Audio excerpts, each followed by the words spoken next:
let's get in here. It's great to reconvene. It's great to get this going. So thank you so much for taking a minute out today. Yeah, of course. Thank you for having me. Yeah, absolutely. So before we get in to all of the good work that you're doing, um, I want to know this.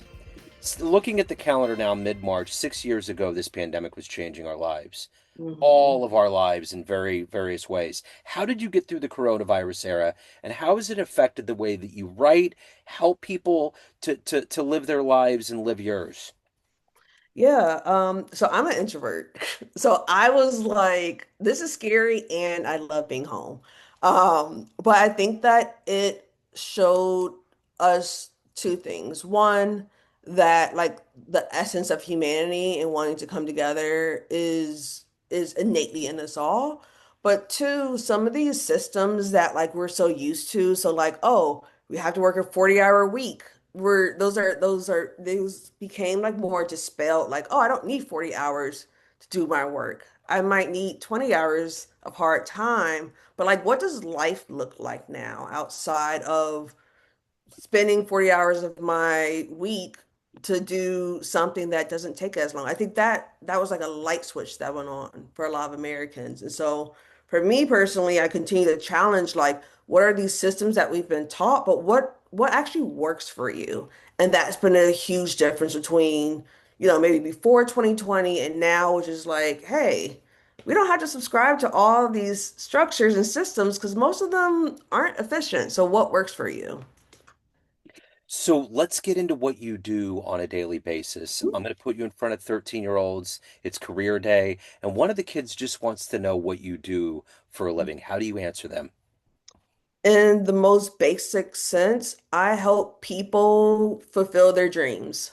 So, whatever that is, if they want to be more consistent and spending time with their family or training their dog or um, things of that sort. So, it would be more if it was with a kid, I'll break it down very simple in those terms, but I help people realize what they want to do, figure out what is maybe obstacle that makes it hard for them to do it, and then help them get past that obstacle. So what, so when you were a kid, what did you want to be when you grew up? What was your dream job? I want to be a WNBA basketball player Okay. or a surgeon. Okay. So let's find out how we got here in your life with coaching and your ability to transform and help others. Are you from Chicago originally? Yes. Okay. So what were those foundational seeds, the elements, the influences that infiltrated the way that you were going to live your life? Yeah, I, as a kid, really wanted to find people that I could see, like almost like representation who I can grow up into.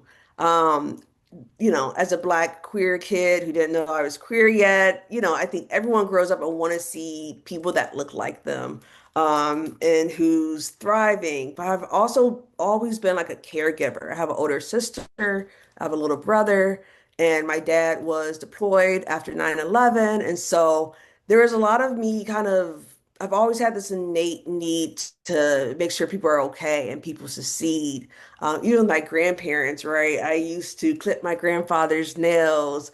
He had a stroke a little bit, I think, before I was born, or just things like that. I've always been very like one-on-one, and so yes, I wanted to be a WNBA basketball player. I also wanted to be a surgeon, and the part about being a doctor is helping people. And so that was something that was just I just naturally have always been someone who kind of geared towards that way. Like I care more about the person than the money, right? I love basketball. I still do things with basketball. I helped found a basketball meetup here in Chicago that's sponsored by the Chicago Bulls. So that's still very much alive in a way. And it also helps people who um, played when they were younger, but are now looking for like a low stakes place to just move their body to shoot air balls if they shoot air balls. We literally clap for them, you know? And so, this big piece of just wanting to connect with people and seeing them succeed and thrive and even just like unlock these doors that they didn't know was there. Again, like kind of going back to COVID, right? We didn't know that, oh, we really don't need 40 hours. Yeah. But we had this experience which opened this door and said, "Oh, actually, I achieved a lot in my 20 hours work from home week." And so all of that to say, I pursued the arts, which is funny because I've always been really good into arts. I'm a natural creative. And I was like, oh, I'll do graphic design, I'll do media. I founded a company. I really amplified the stories of like BIPOC, which is Black, Indigenous people of color, queer and trans people through media. And it's like I was this close to like getting to what felt good. Um, and a little bit later, I was like consulting with some folks. And I consulted with a friend for social media stuff, ended up being life coaching. And this person was having such a hard time just posting. And the reason for her posting was that she wanted her family to know more what she was doing. She was living on opposite ends of the country from her family. She just wanted a place where people can say, oh, what is this person doing right now? Oh, they were just in this movie or they were in this play. And so we did a lot of work around that. And the first time she posted, we were on FaceTime and she burst into tears. I said, oh, this is life changing. Like this is the cross section between like helping people and seeing them achieve. And after that consultation, not consultation, yeah, after that consultation, I end up signing up into like a expedited coaching program. I know that was a very long answer, No, but it's good. you No, know, no. Because I was life going to add, experience. you actually read my mind. I wanted to get a snapshot of your career and how you evolved to this place. You know, the one thing I'm thinking of from a coaching standpoint, who was that coach for you? Who was that example of leadership or a heroic inspirational force in your life Mm. that gave you light, that has allowed you to give that to others? Yeah, there's two people come up off the top. One, my third grade teacher, Miss Kelly. Um, and the reason why I mention her is because this was around the Aaliyah era. So, I'm a 90s kid. And Aaliyah had this song, and it goes, if at first you don't succeed, shake yourself off and try again. And that was like our like third grade mantra, right? If at first you don't succeed, like shake yourself off and try again. Like it I'm somebody who is very action based. And so that was a way for me to, even in my 9-year-old mind, be like, oh, like trying and failing is not it's not the end of the experience. Like you can try again and you can succeed, you can learn, you can always take something from a failure. And so Miss Kelly, love her. And then my mentor, Jacqueline Boyd, founder of the Care Plan. Jackie has really demonstrated what it looks like to um, work with people and meet them where they're at. So like, hey, you don't seem like you're feeling good today.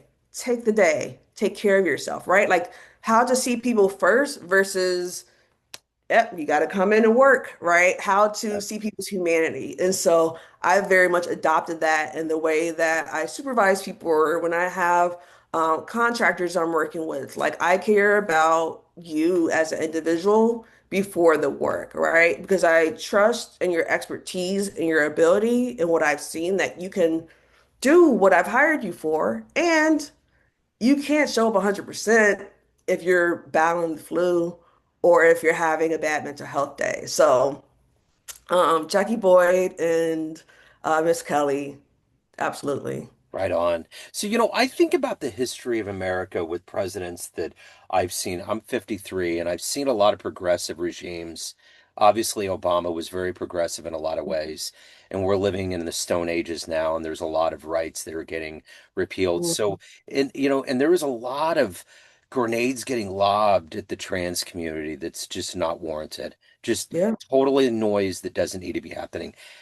How do you keep your chin up in this environment that we're living through now that is just not okay? How do Yeah. you keep that light going for the community that you're helping, the gay and the trans community? How do you keep that light afloat?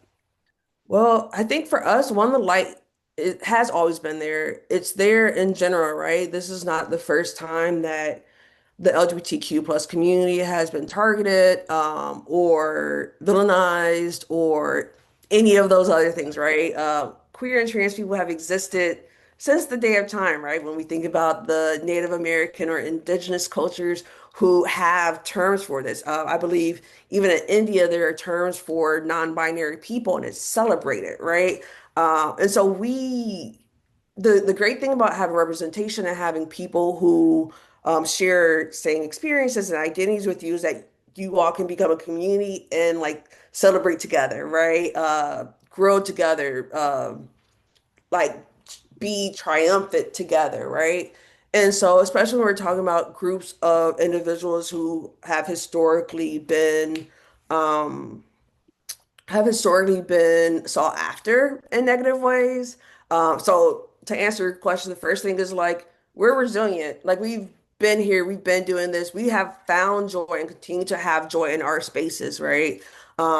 But for me, it's like, yeah, let me continue to offer workshops, right? A big thing about coaching for me is that it breaks the cycle you're already in. So what does it look like to maybe grow up and do the same cycle, wondering why you're always failing, and then you meet a coach, you break out of that cycle, and now you're a step up. Who are you taking with you? The people who's been there, right? And so helping queer, trans people, that's my way of being like, okay, we are all moving up together, right? Yes, we have an idiot in the office right Uh-huh. now. And there's a lot of things that aren't great that's happening in today. And also, as a coach, I'm always going to ask people, what do you have control of right now? What do you have autonomy over right now? Is that, making sure that people have access to care? Is that making sure that you're honoring people's pronouns? Is that making sure that you're stepping up for somebody, right? Like we all have autonomy, even when it doesn't feel like it. So, like, yes, we have a group of people in the White House who aren't great. But this is not by far the first time we've had terrible people Yeah. with control and power, Yeah, right? no, you're totally right. So let me ask you this. If you can meet one inspirational force person that's alive on the planet right now, have a conversation with, that might help you on your journey, who would you love to sit down and talk to? Ooh, that's hard. Who is alive? I mean, it could be a ghost too. We could Ooh, do it both ways. hmm.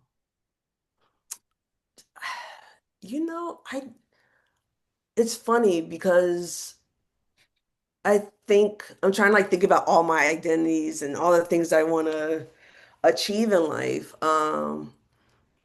But honestly, it could be like what is his name? I'm so bad at names too, so Yeah, you're yeah, gonna have to forgive me. But like, yeah, someone like Audre Lorde or someone who is black who came from like the music and poetry scene, like in that time where there was that big boom, I don't really know, but it would be somebody who like was a force to be reckoned with at their time. yeah, Someone who helped make change, even if that meant that they was, not loved at the moment, right? Like it's easy to be the person who, like in hindsight, people were like, oh my goodness, Malcolm X was great, MLK was great. But during that time, okay, there's a reason why they are not here yeah, in this capacity, right? yeah. But I'd love to sit down with someone who was pushing across the status quo or away from the status quo. That's important to me. So when you look at your career in coaching, what was one of the hardest clients, hardest situations that you had to go through, but it ended up being baptized by fire? You grew out of it. It refined your approach and what you're doing. Yeah, honestly, can I curse? Yeah, Honestly, calling out bullshit. yeah, When you're bullshitting. I know when I'm bullshitting. If you're in a space where it is made for you to be intentional and to like be vulnerable, if you're holding your coach out or your therapist out at a distance, we can feel that. And yep, so I had a client who we had like 2 or 3 sessions. Every time we end the session, we had a plan. And then she'd come back into the next session. She'd be like, oh, I couldn't do what we said that we were going to do because I had to do this. And I'm like, okay, what's up? She's like, what do you mean? I was like, every time, and I shared, I was like, is it okay that I share this observation with you? Yes. Every time that we meet, there's always 5, 10 reasons why you couldn't complete your task. End up coming out that the culture she grew up in, there's this term that basically talks about like how a woman should be, right? The things that are acceptable for a woman to do. And she was always kind of at ends with this cultural idea, and who she was and what she wanted to do. So there's always this budding. So we'd have these plans for her to start and do the things she wanted to accomplish. And then she'd be like, oh no, I need to do this. Um, because she was actually living in a fearful way. Like, I can't be who I want to be because this goes against, what I've been taught. But then I was able to be like, okay, name a couple examples of people who have pushed past that like idea. She named them. I was like, okay, so what's the difference between you and them, Yeah. right? And so like for me, that was a big moment being like, trust, trust when you feel that someone's holding back. Trust when you feel that someone is being avoidant, right? Like, um, I can get an idea about something for a second and I'll write it down. I'll see if it happens another time or two, and then I'll have to be like, hey, so what's up? What's really happening over here? And I think that's also a great way to build your trust in yourself, especially when it comes to the work that you do, right? Like no one just jumps into their first day knowing everything. A lot of that is experience that is solidified, or confidence that's solidified through experience. Yeah, for sure. So what is it that gets you up every day to do this work? I mean, you're walking into some murky things with clients. It's just the human condition. But Yeah. you're trying, you got a hard job of helping them get to a better place, but you have a Yeah. soul that you need to take care of. When that alarm Mhm. clock does or doesn't go off in the morning, what's the feet on the ground? What gets you going? Ooh, well, if I have a client scheduled, that's definitely it. But just knowing, like, so this is something I've been talking about with my partners, like, yeah, everything is kind of wild in the world right now. And I think what that also means is a lot of people are financially unstable. A lot of people are having to choose between, you know, doing things they love and driving Lyft, picking up food, things of that sort. But at the end of the day, I'd rather have relationships I feel good with, work that makes me feel proud, excited, inspired, doing things like drumming, right? Drawing, things that actually feed me. If the thing that I'm worried about, the only thing I'm worried about is, hey, I might have to drive Lyft today. In comparison, some people have lots of money and are miserable. So for me, it's like, what does it look like to stay true to what brings me joy, happiness, and just comfort? And it's the things that I'm doing right now. So even if it's one day I wake up and I'm not feeling it, but I have a client, I know by the end of that session, I'm gonna be hyped. I'm gonna Yep. be Yep. excited. So sometimes just getting through that, but also knowing that like I'm exactly where I'm supposed to be. So let's say you have a dream tonight. You run into the 18-year-old version of you, and there's a Mm. film projector, and you walk up at your age now, and you click play, and there's a 60-second highlight reel. Would that young version of you believe your life turned out this way? I don't know. In ways, yes, right? Like, I think I've always had a deep knowing about myself, and also getting there has been difficult, right? Like, again, nothing's a walk in the park. I like to say that even someone who just turned 100, this is their first time being 100, so they don't know what it looks like to be 100, right? And so I, I've always known that I would do important work. Um, and I have been told I can be hard on myself. So little Zipporah or little Zippy, which like my family affectionately called me, would probably be surprised in ways, but proud. Something that I really wanted as a kid was, again, like seeing representation of who I could become, right? And so little Zipporah, little Zippy, being able to see who I am now would have been really sweet. So let's take that one step further of everything. When you look in the rear view of your life and everything that you've done and overcome and evolved to, what are you the proudest of? I'm proudest of the personal work I've done for myself, right? Like I haven't always been a great communicator with family, loved ones, right? Like it's the relationships that's important to me, right? And for me, realizing that when you see a person, a relationship you want to have, that means working on yourself, right? I can't be a coach if I am doing unethical crap. You know what I mean? Like I can't Yeah. I coach on relationships and polyamory, right? I can't be a polyamory coach if I am out here acting a dang fool and in those relationships, right? And so it's like the personal growth for me is what I'm most proud of because there's been times when I've been younger where I'm like, okay, I don't know how to do this right, but I know I'm not where I should be, right? And so personally, that's it. Doing the work because it touches every other part of my life. It's like a Yeah. beam coming out. So yeah, absolutely just listening to myself, trust myself, and doing the work.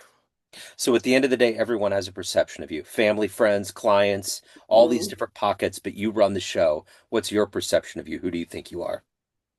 Um, I am someone who believes that there's always more than what the surface is showing. And I'm someone who's always curious about what's underneath the surface. And so I guess that's a way of saying I'm curious. And I'm open-minded, right? Like I want to understand people and their experiences, and go from there. I'm a curious person. I love experiencing new things, experiencing new people. And yeah, I allow that curiosity to lead me. So if you could get into a time machine and go back in time and see one event in human history, where are you going to go? What do you want to see with your own eyes happen? Big or small Any, event, doesn't yeah, matter. yeah, I'd love to go back in time and see my grandmother and my great uncle as young people. yeah. Um, when I was a kid, my uncle was already in his 80s. My grandmother was in her like late 70s or early 70s. And they lived together, right? These siblings. My great uncle was the second of like 14, and my grandmother was like the eighth, right? So they also had a big gap, but like just to see, I never got to see the entirety of their siblinghood. Yeah. Um, and I would have loved to have witnessed that fullness. Yeah. That's perfect. I love those answers because to go back to the beginnings of your lineage or somewhere along the line, because it's all a mystery. You don't know how Mhm. they lived. You don't know how they were. And, Yeah. youth is a different thing than being old. So Mhm. it's a different thing. So if anybody's ready for the next step and they want to reach out, they want to hire you, they have questions, any of the good business, where do they go? Yeah, with mecoaching.com, your first coaching call is free, 30 minutes, accessible sliding scale prices. And yeah, looking forward to meeting you and looking forward to do the work. I like to tell my clients that we're in this space, but we're doing work. I'm going to ask you questions that maybe you've been asking yourself, but you've been avoiding and not wanting to answer. I will pick up on that and I will ask you because that's how real work starts. By being like, yeah, okay, let me acknowledge this thing that I've been putting off. So we're going to do the work. Once you go to withinmecoaching.com, get your free discovery call. So being on the inside of Chicago, what do you love the best about Chicago? The people. I mean, I want to say the food, and that is it. But it's like, if you grew up here, you grew up on the south side, west side, whatever. I mean, you could be from the north side. That's on you. But like me, I walk around and it's like you can. I remember I was sitting on a patio one day, and I had just got my hair done. This woman walked past and she goes, "Your hair looks good as shit." And I was like, That's it. "Yes, thank you." Right? It's just like there's this way that we love and see each other, and like yeah, that's in our food. I don't know if you watch the football season, like the Bears did great. We Yeah. had Yeah. like one of our hot dog places was on a lot of TV doing a lot of stuff. Yeah. It's like very authentic Chicago, right? And so it's like you feel that love and that depth when you walk past an elderly person and they say hello. You know what I mean? Like it's tangible. Yeah. Um, Also, we have the best skyline in downtown area, Yeah. so y'all can fight in the comments, but those are facts. I love it. You're totally right. There is a warmth to Chicago. So great to meet you. Thank you so much for your story, for the work you're doing, and best of luck with everything. Thank you so much for having me. This has been a great interview, and I look forward to hopefully chatting in the future. Yeah, sounds wonderful.